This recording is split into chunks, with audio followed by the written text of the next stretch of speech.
fight fans tuning in to this very special episode of the Knockout of the Year Award.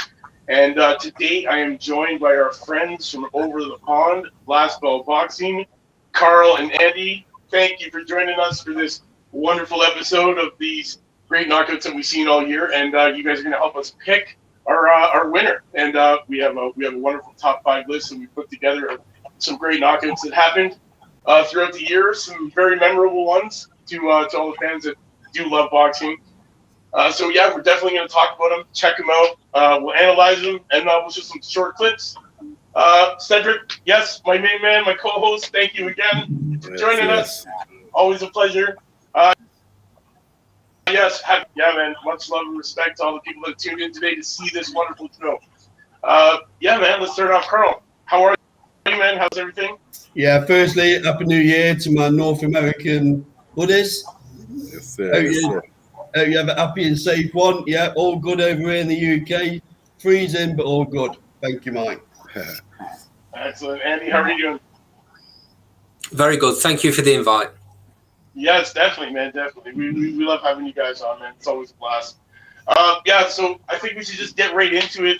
Our producer's going to show a couple of clips. We're going to break it down.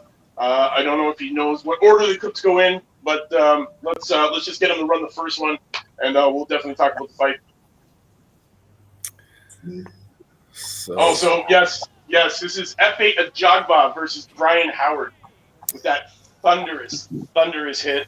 Wow. Of course, with the heavyweights, it's always there's always the chance of the one-punch knockout. Specifically with F8 Ajagba, another one of the typical heavy-hitting Nigerians. And what was special about that one, it was a simple 1-2, but again, it was the thing that adds the extra onto it was the noise that it makes when he first lands. That sounds like a home run shot. Well, let's have a guy. Cedric, when someone lands face floor on the mat, you know it's a good punch, don't you? Yes, definitely. It's almost like when the person doesn't have a chance to brace themselves, it's just like, you just turn off the lights and it's just like you pull the plug. I think it's going to be a big year for Ajagba this year. I think he needs to move up through the levels a little bit, though, let's say. But very exciting fighter and power. Boy, he got power. And he has, and it's not just the power, but he has the skill too, because he did go to the Olympics. I don't know if it was 2012 or 2016. So he does have that skill level along with the power. So, like you said, Carl, it's going to be interesting to see how he moves along this year. They've been slowly climbing him up the ladder this year. Is that a Canadian application form I can see on your desk, Mike? Yes, it is. I've already sent it out twice too. When I think about knockouts of the year, that's what I think about. One punch at cold knockout. But that, like Cedric just mentioned there, that's more than just a wild swing knockout. That he sets it up with the short feint from the left hand, which makes Howard open his body up and drop his hands. Yes, exactly. Well, that's Cedric. I mean, you'll know better than me, being a trainer. That sort of thing's worked on in the gym, isn't it? Yes, exactly. And it's something that you have to practice over and over again to make it natural. So it's not so obvious that you're trying to set something up. So yeah, man. Cedric, you know what's very underrated in the boxing game? The feint. The feint is very underrated. Exactly. That's something that I emphasize a lot, because just by the feints alone, you can see what your opponent is trying to do. What if you throw a jab, they might be whether they're trying to catch it or try to slip one way or slip the other way or just step back. You can kind of see what they're trying to do, and that way you can throw another feint and then throw the punch to where you expect them to be at. And it can often be the key to the lot, can't it? Get a fighter to open up a little bit if he's took behind that high guard. Exactly. Different ways to get the opening. Feint, it goes to show you when you use that feint properly, though. It works. Yeah. Well. Yeah, man. Exactly. Educated jab and a good feint. Yes, you know what? I think this knockout really woke people up to who F8 Ajagba was, because I don't think really too many people kind of knew his name until this big knockout on Brian Howard. Which, honestly, what a thunderous clap that thing made. And another thing about the effectiveness of the knockout is how long the person does not move after they go down. I got the highlight on my other laptop right now, and he's been down for a good 2 minutes before moving. Like so that shows the effectiveness of that power shot. Definitely. All right, so we got a couple more to get through. So I guess Eric, roll us another video, please. Oh, the Berchelt. The Berchelt fight, man. Valdez and Berchelt. Very early in the year, this one was. And I believe this was the first fight we were already talking about being a runner-up. Wow. What a finish. I love his movement and how he comes out of range and back into range. That's what I love about this one. Exactly. That's the one thing I was going to bring up. That was the one thing that was special about this knockout is the two defensive moves that he did before the knockout. It wasn't just simple standing there and throwing. He slipped one, ducked under another one with his hands up and clipped him right on the chin. And another one who's the sound that it made. And I think it helped because this was earlier in the year when there wasn't a big audience, crowd, so you can really hear every punch. And again, that noise, that sound that it made. I'll tell you what, Cedric, if you would have set that up in the gym before the fight, you'd be chuffed, wouldn't you? You'd be doing cartwheels in that ring, wouldn't you? Yeah. If that came off. Especially because you guys know how much I emphasize defense. So just to pull off two defensive moves like that, going backwards, and to catch somebody like that, that's beautiful. That shows the accuracy and the power. Pardon me. There was a big spotlight on this fight as well because of obviously the controversy surrounding it. Let's say, seeing as though I'm not on my show, I'm not going to open myself up and put you guys in any sort of sticky situation. Come on, Andy, you're all right. They've got a big defense loyalty, and they're all right. No, it's not fair. It's not fair for me to completely give my honest opinion of the Valdez situation. That's not on. But I think from what I'm saying, you know where I'm going. Well, just to briefly talk about, I think is the PED situation that you speak of. That definitely puts an asterisk. Exactly what I'm talking about, mate. Which is allegedly. There we go. Which puts, for me, that puts a bit of a dampener on the fight and the knockout. What I would say is though, Berchelt was done before the knockout. He was in. I mean, we're only showing the knockout, but if you roll back a minute or two within that round, he'd gone down once already. He was all over the place. And when he's throwing the shots he's throwing when Valdez is on the defence, as Cedric rightly says, he takes two defensive steps back, but he's in position and ready to throw that big shot. Berchelt's not thinking about his defence at all at that point. Because he's out of it. He's not there really. He's throwing the kitchen sink in there. He's doing an Amir Khan. He's fighting on instinct. Yeah. So I mean, for me, I know we'll probably talk about the order a bit later, but for me, because of that, that's a little bit further down my pecking order than probably is yours. Valdez did outland Berchelt like 103 to 64 on power punches in that fight as well. So we don't really place much emphasis on power punches over here in the UK. No, not really. No, it seems to be more of a North American thing, doesn't it, Andy? We don't really know. Yeah, it's not something we really. I suppose we don't count shots the way they counted on American TV. Right. Interesting. Just a bit different. That's it, man. You guys are on the other side. That's why. That's all it is. So let's move on to the next. Eric, throw us the next video up. Let's see. Come on, Eric. Oh, yes. Jose Cepeda. Yeah, the setup is beautiful. Wow. The setup is beautiful in this one. Yes, absolutely beautiful. A perfect 1-2, and the reason why it was a perfect 1-2 is because he used the jab. Cepeda used his jab. They're both southpaws. He used his jab to land it on Vargas, to turn his head slightly so he didn't even see the left hand coming, and that's why it was so perfect. By the time that the first jab landed on Vargas's chin, by the time he turned around, as he was turning back around, that straight left just came across, and it was all over after that. It was lights out. It was just like, Cedric, when he took us through it, it's just like I was in the ring then. Yeah, like being in the ring. Well done. Very good. The other thing that was special about this, I mean, it's always good when at the press in the pre-fight press conference, both a lot of times opponents will be talking trash to each other, but this one was a little bit extra. Vargas was really talking. Zepeda's usually more calm and reserved, but Vargas was really being active and loud, and almost started a big brawl at the pre-fight press conference, and then he got dealt with. It's very humbling when you go down like that. especially after doing all that talking, to go down. After you get in the first round too. Do you talk in the ring, boys? Do you talk in the ring? Pardon me? Got to give a bit of respect for Vargas though, because he does get up.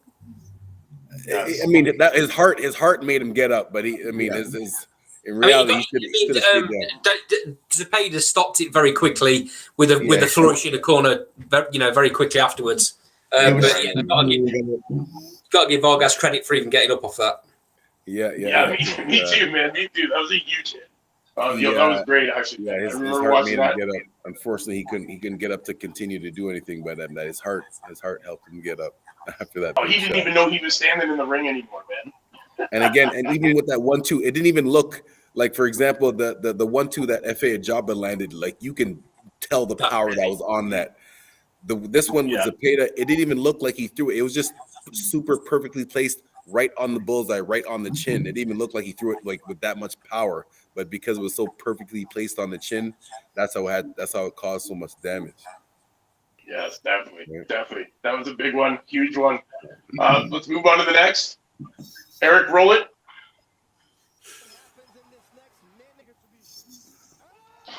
The biggest upset of the year, baby. Yeah.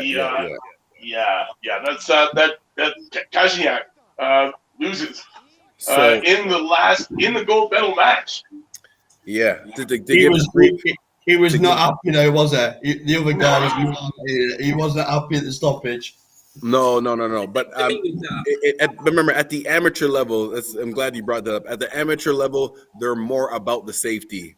Like at the pro level, even though his legs were a little bit wobbly, the referee probably would have still let him continue. It's professional, or fighting for money, so it's wins or losses. The wins or losses really count at the pro level, so the referee might have let him continue. But at the amateur level, like a lot of times at the amateur level, they'll give you an 8 count if you just got hit hard, not even if you get wobbly, like just to check up on you. So what was special about this one? First of all, let me make sure I pronounce this guy's name properly. Alexander Kizniak from the Ukraine. He was the #1 rated boxer of the whole tournament, not just of that weight class. He won the world championships. And that I believe was his third match in the Olympics. Won every round of every fight before that. Was winning both rounds of this match too.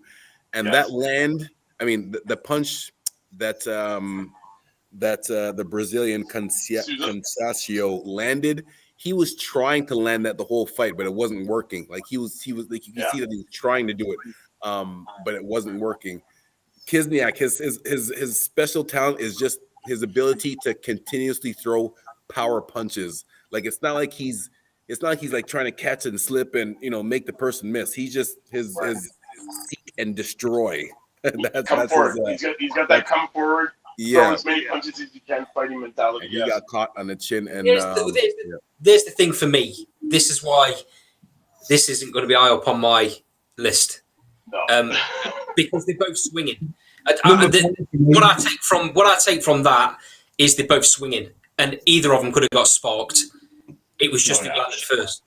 Andy, keep the slang down, and we want a North American channel. Oh, sorry. Sometimes you guys throw me off with the American audience means he got hit very hard. You can't check him nowhere. So either of them could have landed that shot at any point because they were both throwing heavy. I hear you. I hear you. Yes. It was Yes. just judging by the fight before, it was less chance of that happening. Is what I was kind of. Yeah. You know what? It was just a really big upset though. That was a huge upset. You know, the guy was favored to win. He was winning everything up until that one moment, and then just got caught by something that he was trying to throw the whole fight. Like you were saying, Cedric. He was loading, waiting and waiting and waiting. Caught that right moment. I know it was almost like a movie because it was the last. It was probably like the last minute of the last round, right? Like a movie. Like it was a movie setup. Am I able to just throw a quick question in for you two guys? Of course. Never. Of course. That's the same answer. I'm British and I'm bad, and we're gonna go.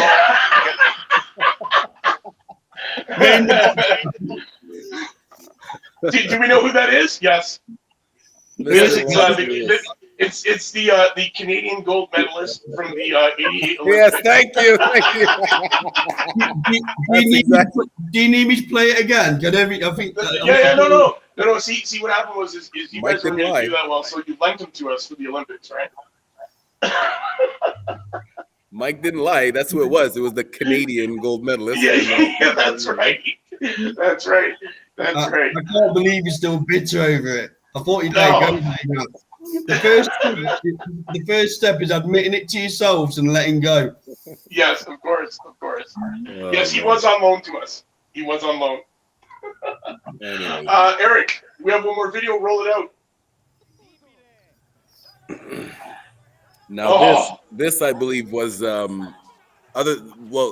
was a couple of upsets. You know, we talked about Kiko Martinez and George Kambosos over Lopez. But as far as knockout upset of the year, I believe this was the one here.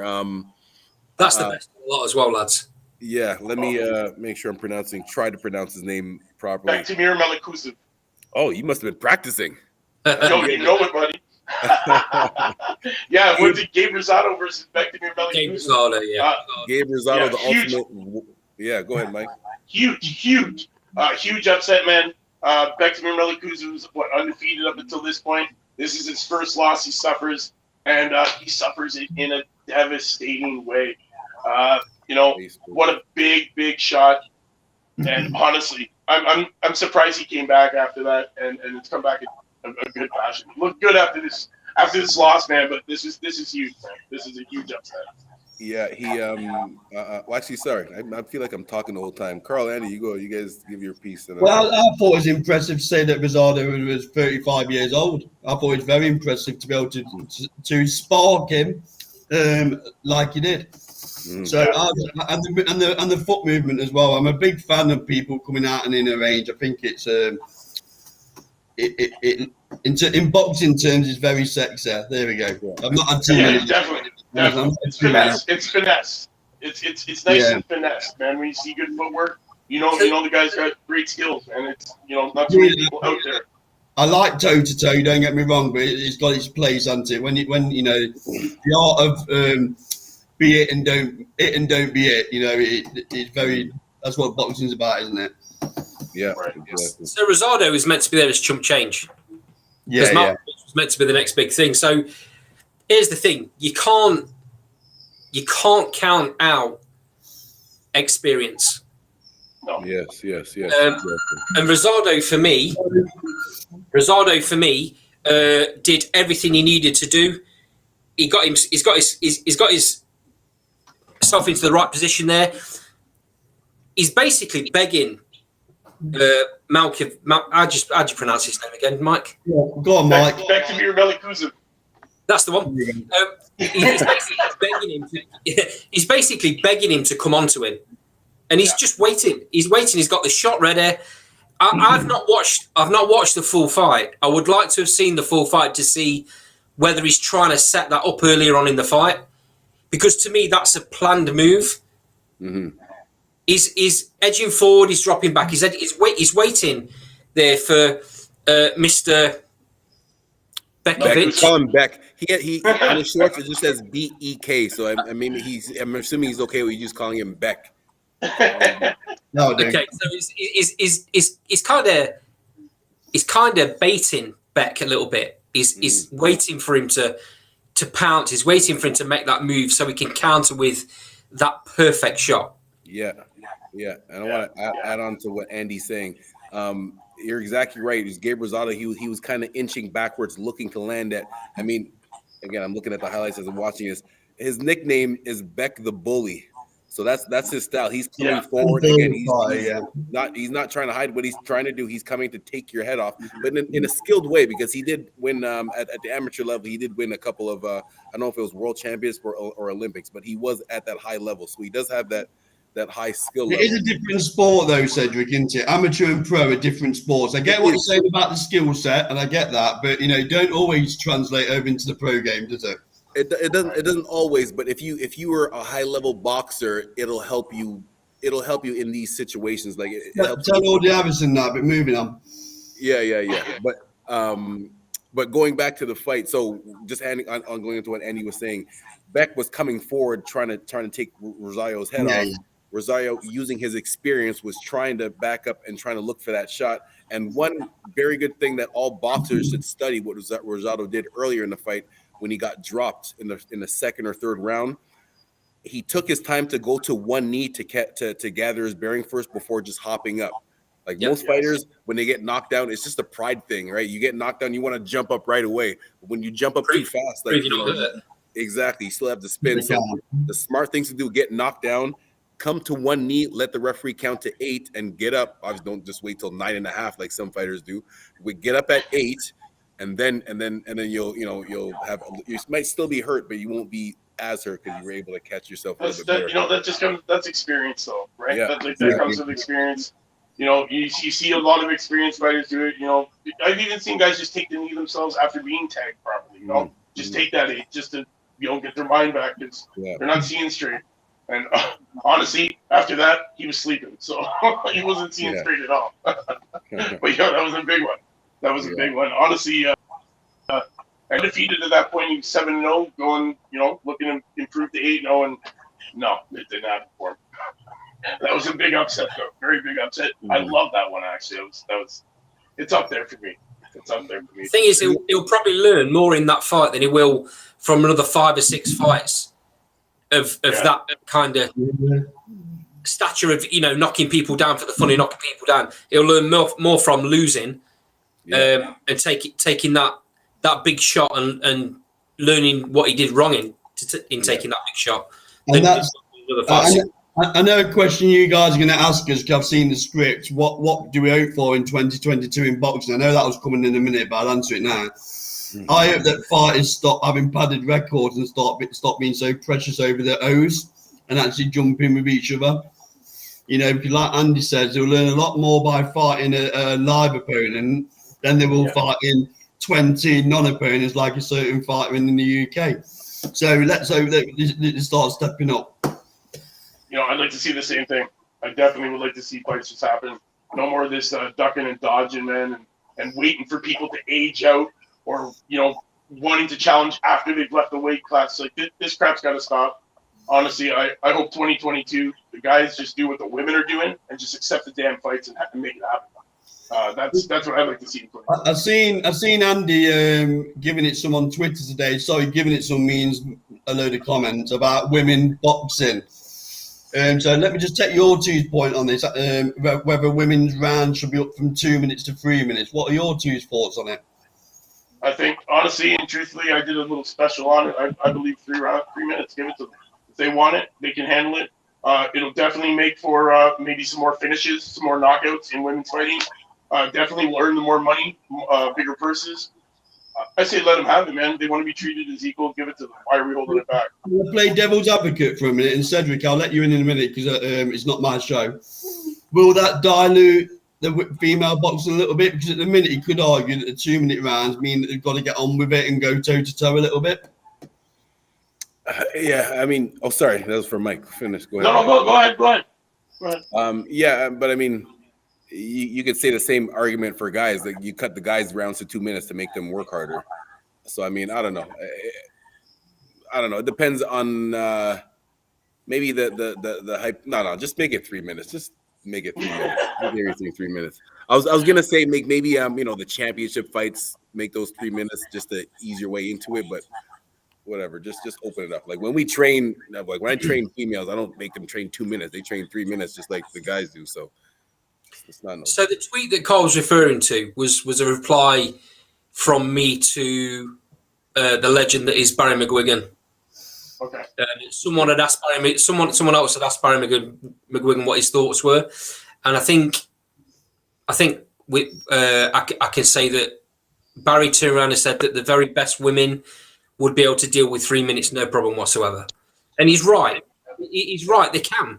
That, and I agree that why not have them in 3 minute round fights? But the counter argument is exactly what Cole said.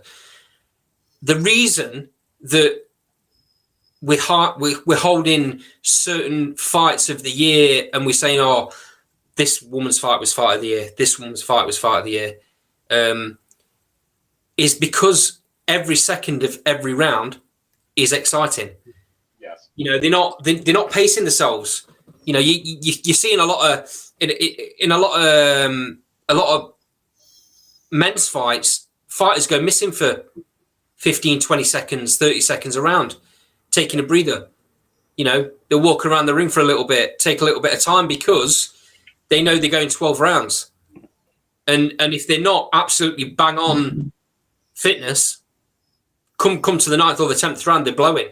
Even the very best, you know. Whereas the women are not having to do that currently. Because like Cedric's just said, they're still training for 3 minute rounds. But they're only fighting 2 minute rounds. So I don't mean this is disrespectful at all. But what for me, it's actually a bonus to the ladies because that's what's making every second of every round so exciting, and that's why we're saying. Well, it's a product, isn't it, Andy? It's a product. Like the men's boxing's a product, you know. Yeah. And if the product's skyrocketing for female boxers at the minute, look at some of the purses that Serrano's getting. I know it's under Jake Paul. That's an argument for another day. But you know the purses are going up and up and up and up. So there is a danger, like Andy says. Should it go to 3 rounds? Will that dilute the product a little bit? We don't know until we try it, I guess. Exactly. Well, to add on to that, the people, if they're getting paid more money, they're getting slightly more, ticket sales. Their fans might want to see them for that extra minute, depending if the demand is there or not. And it's just like Carl here. I'm going to bring up the Olympics again. Sorry. When they first allowed female boxing in the Olympics, they only allowed 3 weight classes, right? But in the past 2, like in 2012, there's only 3 weight classes. But 2016, they opened it up to a few more. So I think just as like in the pro level, when female boxing first started, it was just 2 minutes. But now that it's blowing up and getting a bigger audience, they're getting bigger paychecks. More people want to see them. Maybe that extra minute will help them get more exposure to help. Cedric, personally, I think they should up it to 3 minutes. And I think it'll be a brave governing body that breaks cover. And actually starts doing it over 3 minutes. I think it will happen this year. And I think it's inevitable. I think as a product, it's growing and growing and growing. So why shouldn't we align it? It's not like soccer. I'll use North American slang. It's not like women's soccer players play for 70 minutes rather than 90, is it? Yeah, you're right. So I think they should align it all, and they're holding their own, let's have it right. Some of the best fights of the year have been female fighters, right? Yeah, exactly. So I just the women want it. The women are asking for it. They want 3 minutes. Honestly, I think this is the year we got to give it to them. We're not going to know. We're not going to know if it waters down the product until we see it. So we got to see it before we can actually judge it.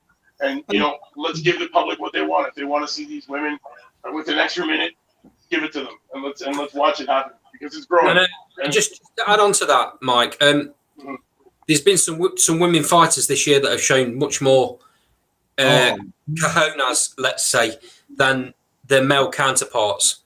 Yes. I mean, whether you believe Ebony Bridges is a good fighter or not, when you see the state of her eye in that fight, and she carries on for 3 rounds with not being able to see. Yeah. How many male fighters would have carried on?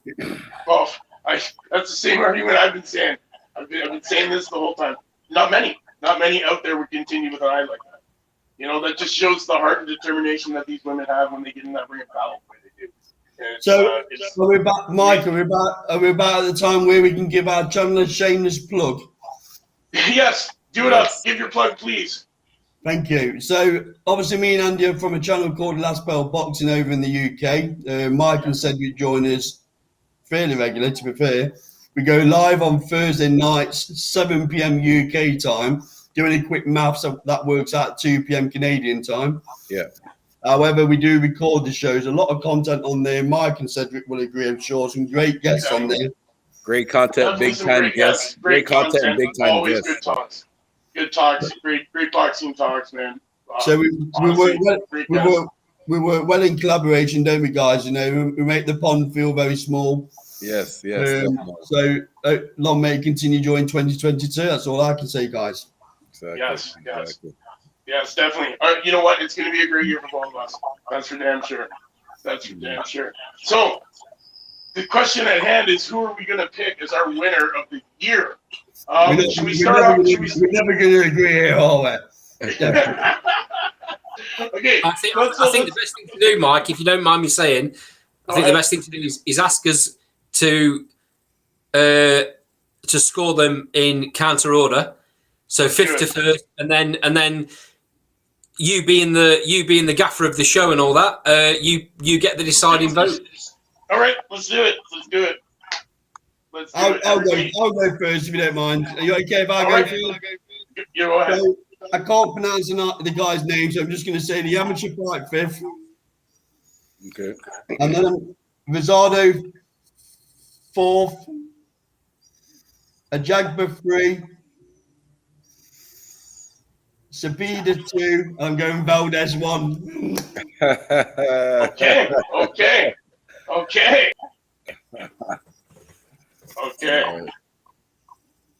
Really?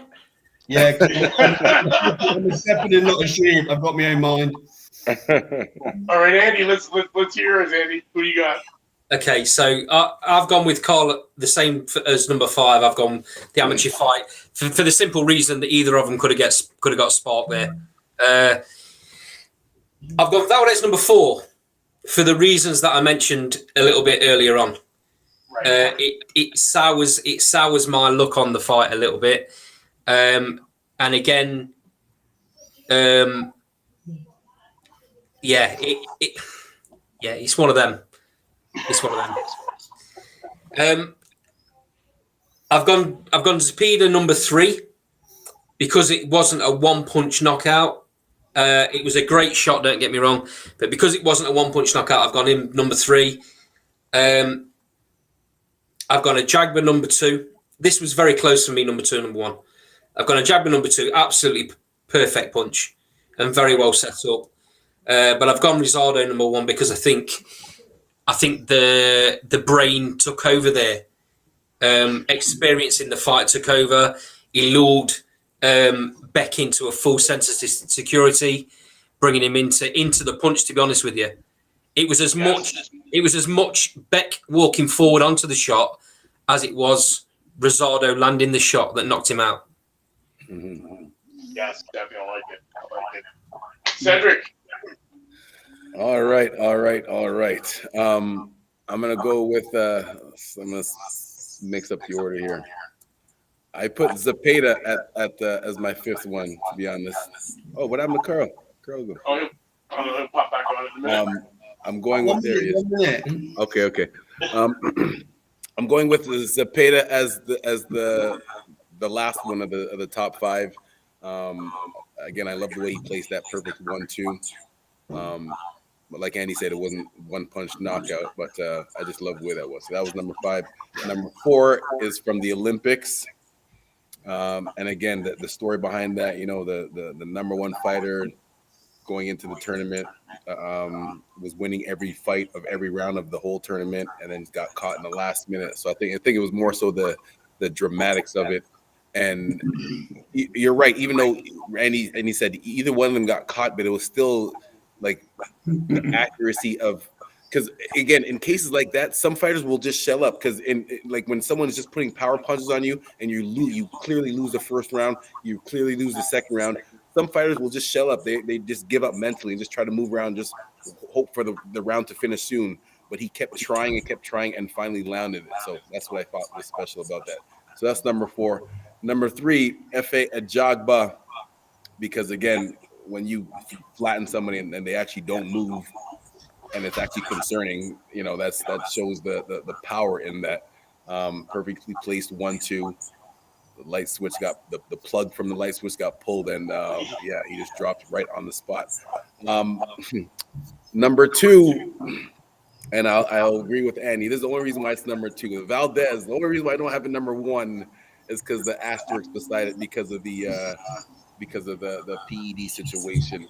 But again, I just love the way Valdez set that up going backwards. Burchell was hurt, but he's still, a lot of fighters still come back from getting hurt. Like Tyson Fury, for a perfect example, right? Got dropped twice and still came back and knocked out Wilder. So Burchell did get dropped earlier, but he still was coming back strong. Valdez did 2 great defensive moves. You guys know how much I love defense, and then landed that KO after that. So that was my number 2. And the only reason why it was number 1 is because of the PE thing. And of course, number 1, the upset of the year, upset and KO of the year. Beck the Bully lost to Gabe Rosado. Nobody was expecting Gabe Rosado to win this fight. This was just supposed to be a stepping stone for Beck the Bully.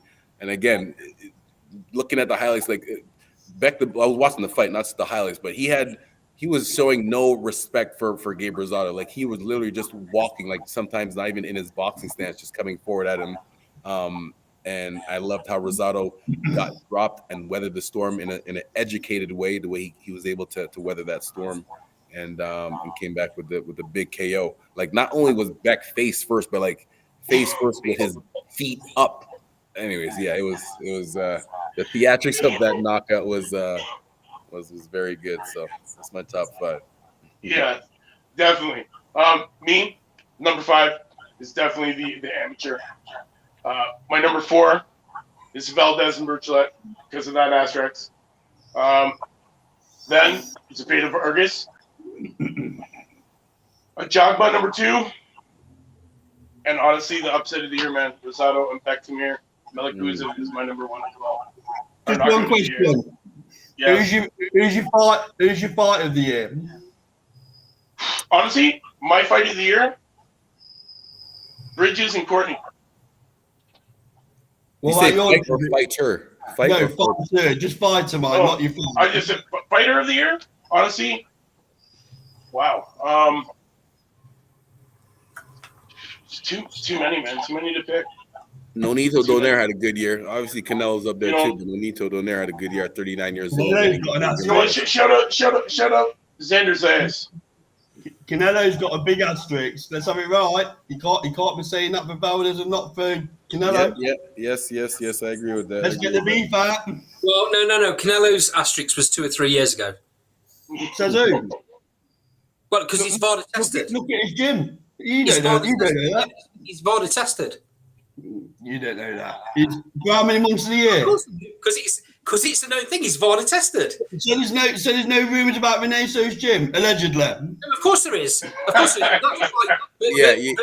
tell you what. Let's choose when we're putting the asterisks in, and shall we? Are you going to let me talk and explain myself, or are you going to talk over me? Go on then. Let me come in after. Welcome to Last Bell Boxing, lads. Go ahead. So the reason Valdez got caught was because he's VADA tested. The reason that the masking agent was in his system. The reason the masking agent. What does that say? What is that? Asterisks. We only apply when we want to, don't we? I'm choosing to apply one now, look. Just like you choose when you apply them. The reason the masking agent was found in Valdez's system was because he was VADA tested. Canelo's VADA tested. When he was found to have the magic meat in his system, he was VADA tested. But that hasn't happened now for 2 years. So he's either got a better masking agent than Valdez, or he's very lucky, or he's no longer cheating, or somebody's peeing clean for him. But listen, So it's rose tinted glasses time, like a certain Conor Benn. Let's go. Listen. Come on. Seeing as though we're talking about it, we had a vote on our show. Yep. We voted fighter of the year, and Cole said it. Even though Cole's banging on now, he did say Canelo. Yeah, but I'm not taking anything away from Valdez because of the blah blah blah. I'm consistent in my view. Okay, but listen, let me meet you halfway there. So, strict boy. If you listen, if there's multiple people from the same gym getting caught for PEDs, that has to be definitely concerning for whoever's in charge, the coach, the trainer, whoever's in charge. That it can't just be two accidents of your two top fighters get. I agree. Like, no, it's not accidents at that point. With that being said, is it not an asterisk? So when did it become an asterisk, then, Mike? Listen. Hold on. With that being said, the fight with Caleb Plant, one of the reasons why it almost didn't happen was because of whatever PD testing. So Caleb Plant was okay with whatever test that they were going with. So for this fight at least, he might have been clean for this one because that was the main points where the fight didn't happen because Caleb Plant wanted a certain amount of like testing right up until the fight, or like I don't know if it was 3 months, he wanted 6 months or something like that. So I think he did get what he wanted. So that's all we can say about that. We use the word allegedly all the way through that. Allegedly. What a great year in boxing, right? Me and Cole kind of jumped all over that. Did we get your vote? Oh yes, I did. And honestly, man, it's the Bektimir Melikuzov knockout. Beck getting his lights turned off, man. Razan, what a brilliant shot. That's my number one. Man, knockout of the year right there. Biggest upset of the year too, I think. And wow, the bully really got bullied. He went to sleep. Okay. Definitely went to sleep. So yes, we have picked our winner. It is Rosado Bektimir Melikuzov, knockout of the year. Wonderful knockout. I hope to see more knockouts like that this year. I know this year is going to be great. Eric's asking for vote of fight of the year by the looks of it. Fight of the year. I told you, for me, the fight of the year is got to be Courtney Bridges. Honestly, what a battle. Mine's Chocolatito. Yours is which? Against who? Who did he fight again? Estrada. Beat Chocolatito. Oh, yes. There was over I'm not two. allowed that. There's no little asterisks there or anything. I'm not allowed to pick that fight. Just to clarify. Yeah, you are. Yeah, thank you. Okay. There was over 2,500 punches thrown in that fight, by the way. It's the record. That is crazy. Was there any knockdowns in that fight, or was it more of a skill level fight? Correct. Oh yeah. No, they were. I mean, they were toe to toe. Like you get a lot in the lower weight divisions. That's the style, isn't it? But it wasn't just a toe to toe brawl. There was lots of skill, lots of positioning. That's what I appreciate. Lots of angles. Yeah, it was a very, very good fight. If you haven't seen it, it's their second fight, and by all accounts, they're having a trilogy within the first 3 months of the next year, I believe. March, you quote him. March.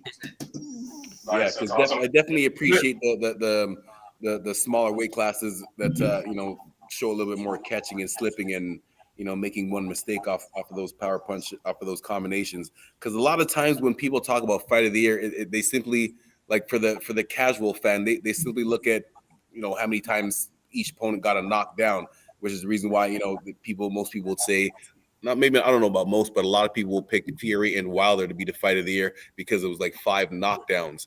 But as far as like skill level, it wasn't too much like catching and slipping or defensive moves. It was two guys smashing each other. But with the little guys, Estrada and Chocolatito, you saw a little bit more tactical as far as their offense and defense. Yeah. Two guys who can throw punches like crazy. We've had a lot of great fights in the UK, haven't we? Lara, Wellington, another great fight. Yes, that was a great fight. Martinez, Galahad, Lee Woods, Martinez and Galahad was another big upset. That was another big. That was a huge upset. Yes, that was a huge upset. I didn't expect that one.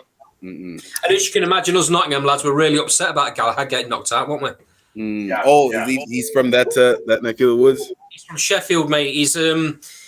It's called Karma. So he wins his world title. By the way, Lee Wood won his world title the week before. Galahad wins his world title. If you didn't see this, he comes straight out of the ring, and the first thing he does is puts Lee Wood down for winning the WBA regular belt by saying, "Oh, my belt don't say regular on it." Wow. Wow. Oh, that's so karma. the fact that you got sparked out by an old man, it wasn't very funny to me and Cole whatsoever. No. What I didn't understand, he just achieved a lifelong goal. You know, the straps around his waist, and he's taking it. Lee Wood's obviously living rent free in his head. For him to be talking about Lee Wood in a post-match fight where he just won a world championship tells you everything you need to know. Yeah. But, he didn't show much class, did he? No. That's not class at all. No class at all. None whatsoever. Well, gentlemen, it's about that time. To all the viewers that are out there, thank you for tuning in to another episode of Knockout of the Year. Mike, just before you do your little jig and whatever else you do, you and Cedric, I see Dustin Mountford. Now, that dual citizen comment, I assume, is aimed at my Lennox Lewis comments. All I'm going to say is, wrong. So, Andy, any last words for all the viewers watching around the world? No, I think Cole pretty much covered it, mate. Thank you very much. Thank you very much for having us on. It's a pleasure. Thank you Don't guys. forget Thank about you guys for Last coming on, Bell man. Boxing Podcast every Thursday, 9 p.m. UK time. That's 2 p.m. Canadian time. Or Ontario time, because there's different time zones in Canada. So 2 p.m. Definitely. Cedric, thanks again. Andy, Carl, again, thank you. Much love and respect. Guys, don't forget to check them out. Last Bell Boxing. Definitely lots of good stuff, lots of good content these guys are bringing to you weekly. And thank you for tuning in to the Knockout of the Year Award. And our winner today was the Rosado and Bektemir Melikuzov Knockout of the Year. Thanks for tuning in, guys. Thanks for stopping by to find out who we pick as our winner for the Knockout of the Year. Don't forget to check us out for our Knockout of the Week just after this, and we'll let you know who we picked for the first Knockout of the Year and our winner shortly after. Guys, thanks for tuning in. You know what it is, man. Knockout. We love it. We'll see you next time. Go on, Cedric. Go on.